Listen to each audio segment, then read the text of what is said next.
Hay momentos en los que el debate deja de ser ideológico y se convierte en una cuestión de sentido común. Y eso fue precisamente lo que ocurrió cuando periodistas de República Dominicana, en el programa A Toda Marcha, sorprendieron a muchos al darle la razón públicamente al presidente Nayib Bukele. Esta vez, el respaldo no vino desde El Salvador, vino desde el Caribe. Todo comenzó con una pregunta que ya se ha vuelto recurrente en cada conferencia internacional donde aparece el mandatario salvadoreño. Durante una rueda de prensa junto al presidente chileno Antonio Kast, una periodista volvió a cuestionarlo sobre los derechos humanos de los criminales. La misma pregunta de siempre, el mismo enfoque de siempre, la misma narrativa que intenta presentar a Bukele como un líder autoritario por su política de mano dura contra las pandillas. Pero lo que vino después no fue una evasiva diplomática, fue una respuesta directa, frontal y sin rodeos. Bukele planteó algo que incomoda a muchos sectores. ¿Por qué las organizaciones de derechos humanos parecen estar siempre pendientes de los derechos de los criminales, pero nunca de los derechos de las víctimas? La pregunta no es menor, es una acusación fuerte, es una crítica directa al doble rasero. ¿Dónde estaban, preguntó el presidente, cuando asesinaron niños? ¿Dónde estaban cuando violaron mujeres? ¿Dónde estaban cuando extorsionaban a abuelas hasta dejarlas mutiladas? ¿Dónde estaban cuando el pueblo salvadoreño vivía secuestrado por el miedo?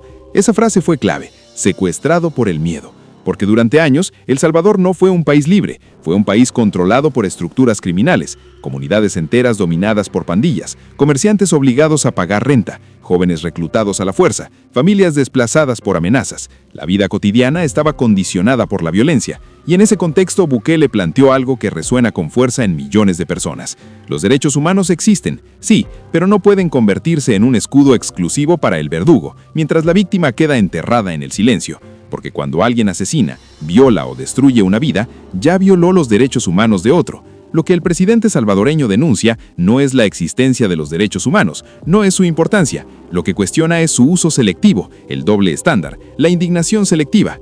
ONGs que guardan silencio ante la masacre cotidiana del ciudadano honesto, pero gritan cuando el Estado actúa contra el delincuente. Y fue precisamente ese punto el que los periodistas dominicanos del programa A Toda Marcha destacaron. Coincidieron en que el debate no puede ignorar a las víctimas, que no se puede hablar de derechos humanos sin hablar primero del derecho fundamental a la vida, a la seguridad y a la tranquilidad de las personas de bien. Hola amigos y seguidores de Alfa Producciones, pónganse cómodos porque hoy te traemos un material que de seguro te atrapará. Ya somos 1 millón de suscriptores en este canal y es gracias a ustedes. Somos el canal que desde el día 1 venimos informando todo lo que ocurre en El Salvador y con la llegada de Nayib Bukele a la presidencia. Déjanos tu me gusta para seguir creando contenidos, suscríbete para seguir creciendo y no te olvides de activar la campanita de notificaciones para recibir un nuevo video. Ahora sí, continuamos. Ahí tenemos lo que opina Bukele, que ha sido bastante cuestionado él por la política que implementa en El Salvador. ¿Qué te opinas, Yuringrid? Mira, yo entiendo que las organizaciones que defienden los derechos humanos en circunstancias como las que menciona Bukele deberían desaparecer, siéndote muy franca. Y ahora sí profundizo, te explico las razones. Cuando una organización defiende los derechos humanos en estas circunstancias, se vuelve una cortina para tapar esa realidad que no podemos resolver o gestionar. Porque si yo defiendo los derechos humanos, como él dice, también tengo que defenderlos de las partes que pueden ser vulneradas. Esas partes que probablemente no tengan garantías, no solamente económicas, sino ni siquiera de seguridad.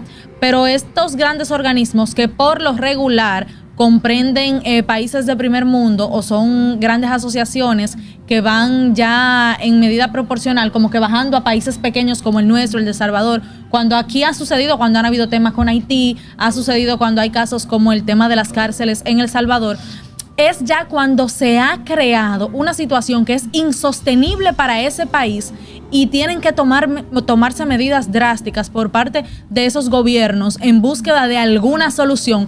Entonces, esas grandes organizaciones que defienden los derechos humanos, que nunca se han atrevido a aportar para esas soluciones, quieren intervenir tildando a esos gobiernos o países o de racistas o de ser antisociales o de extremas, como de extrema accionar en contra de esas personas. Y entiendo yo que aunque Bukele para mí es parte, como tú decías, Omar, tildado de dictador, para mí lo es, también ha buscado la forma de, con los recursos que tiene, resolver la situación de su país, porque nadie de afuera va a venir a resolvértela. Entonces, aunque la pregunta de la periodista estuvo alineada, que ella está haciendo su trabajo, es cierto, eso de defender los derechos humanos solamente sale a flor de piel cuando los países como los nuestros, porque nos pega, a República Dominicana también nos pega esa situación que le pasa a Bukele. Correcto. Claro, cuando nosotros queremos Al resolver... mundo le pega porque los derechos humanos están para defender los derechos humanos de los delincuentes. Sí, pero tú sabes qué sucede, Gerson, que a los que se nos cataloga de que no estamos frente a los derechos humanos y frente a estas grandes organizaciones que defienden los derechos humanos de esos delincuentes que tú mencionas, regularmente somos los países pequeños que estamos jodidos con situaciones que nadie viene a ayudarnos a resolver, y cuando nosotros entendemos que podemos asumirlo de alguna manera, entonces nos cuestionan. Es que es sencillo. El delincuente no tiene derechos humanos. No, sí, Eso espérate. es que no lo tiene. porque ahí Es tú que estás no hablando- lo tiene, no lo puede tener porque es que... En el programa señalaron algo que muchos ciudadanos en Latinoamérica sienten. Durante años la narrativa estuvo inclinada hacia la protección del victimario, mientras el ciudadano común quedaba relegado a estadísticas, porque convertir los derechos humanos en una bandera política, en un negocio internacional o en una agenda ideológica, no es justicia, es hipocresía. Y eso fue lo que reconocieron estos comunicadores dominicanos, que un gobierno tiene la obligación moral de priorizar a sus ciudadanos honestos, que el primer derecho humano que debe garantizar un Estado es el derecho a vivir sin miedo. Aquí es donde el debate se vuelve profundo. ¿Puede un país sobrevivir si protege más al delincuente que al trabajador? ¿Puede una democracia sostenerse si el ciudadano honesto siente que el sistema lo abandonó? ¿Puede hablarse de libertad cuando las calles están controladas por el terror? Bukele sostiene que no, y los resultados en materia de seguridad en El Salvador han alimentado esa narrativa. Calles más seguras, reducción drástica de homicidios, recuperación de territorios antes dominados por pandillas. Eso es lo que muchos ciudadanos ven y eso es lo que influye en la percepción internacional. Por eso no es casualidad que periodistas en otros países comiencen a reconocer públicamente que hay un punto válido en el argumento salvadoreño, porque más allá de simpatías políticas, la discusión toca una fibra sensible en toda América Latina, la desesperación de sociedades cansadas de la violencia. Lo que dijo Bukele, lo que pasa es que también cada quien lo interpreta a su manera, Ajá. claro está.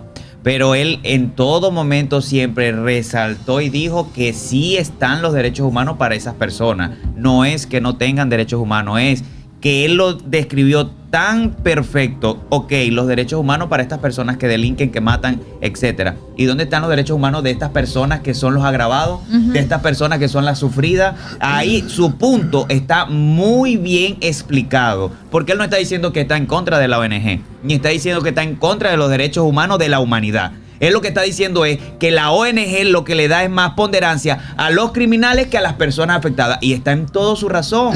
Las Naciones de los Derechos Humanos, la ONG esta, de mentira, ellos realmente hacen este bulto con todos estos delincuentes, violadores, asesinos, secuestradores, vendedores de órganos, todo lo malo que hay en el mundo, defienden a esta gente porque en base a eso es que ellos pueden generar dinero para esos pobres minusválidos, que el resto de nosotros, que no le hemos hecho nada a nadie, somos unos monstruos para estos monstruos.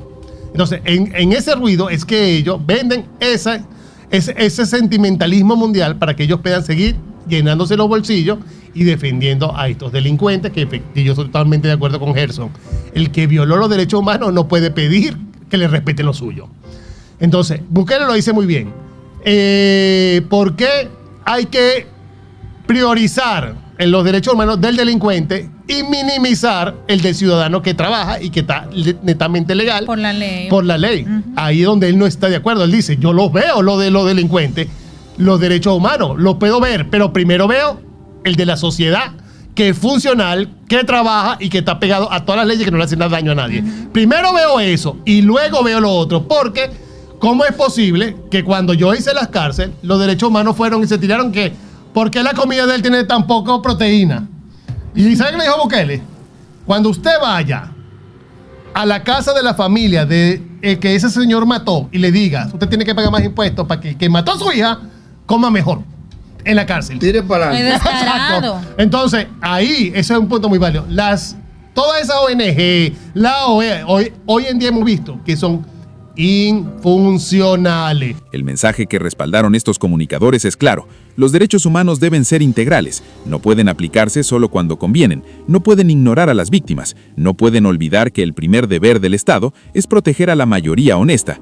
Un Estado que protege más al delincuente que al ciudadano fracasa, y un país que no se atreve a imponer orden se rinde. El debate seguirá, las críticas continuarán, las organizaciones internacionales mantendrán su postura, pero lo que también está ocurriendo es evidente. Cada vez más voces en la región están diciendo en voz alta lo que millones piensan en silencio, que la seguridad también es un derecho humano, que la paz también es un derecho humano, que vivir sin extorsión, sin miedo y sin violencia no es un privilegio, es una obligación del Estado. Y cuando periodistas de República Dominicana lo reconocen públicamente, el mensaje trasciende fronteras, porque esto ya no es solo un debate salvadoreño, es una discusión continental sobre qué significa realmente defender los derechos humanos. Gracias a todos por mirar el video hasta el final, espero que te haya gustado y así puedas volver en un próximo video. Cada día estamos informando todo lo que ocurre en El Salvador, así que ya saben, esto ha sido todo por hoy, nos vemos en una próxima.